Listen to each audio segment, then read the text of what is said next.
আসসালামু আলাইকুম রহমতুল্লাহ। আপনারা দেখেছেন একটা ফ্রিজ বন্ধ আছে।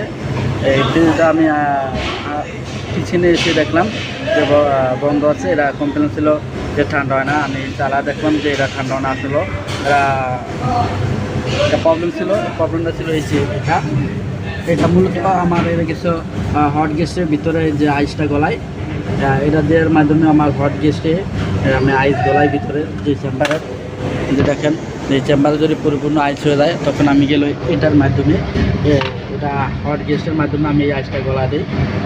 এখন মূলত কারণ হচ্ছে এই এরা যে প্রবলেমটা পাচ্ছিলাম যে এটা যে আমার টাইম আমি 6 মিনিট দিয়ে রাখছিলাম হট গ্যাস, আর গেল এভাবে দিয়ে রাখছিলাম 4 ঘন্টা। এখানে তো মূল কারণ ছিল গেল আমার এই 6 মিনিট যে টাইমারটা ছিল, এখন আমি 6 সেকেন্ড দিয়ে রাখছি চেক করার জন্যে।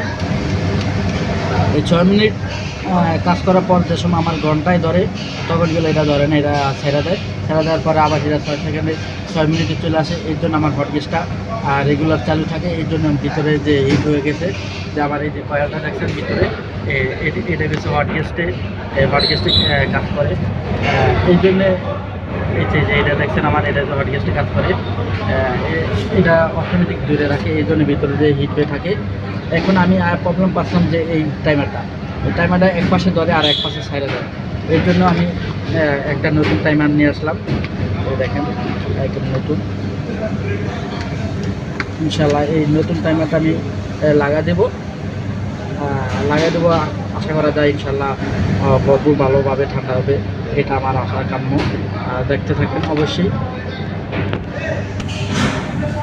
এই যে দেখেন আমার যে 6 সেকেন্ড যে চেক করতেছি, 6 সেকেন্ডের পরে আমার গেল যে 1 ঘন্টা ধরে গেছে আর এখন ছাড়ছে না।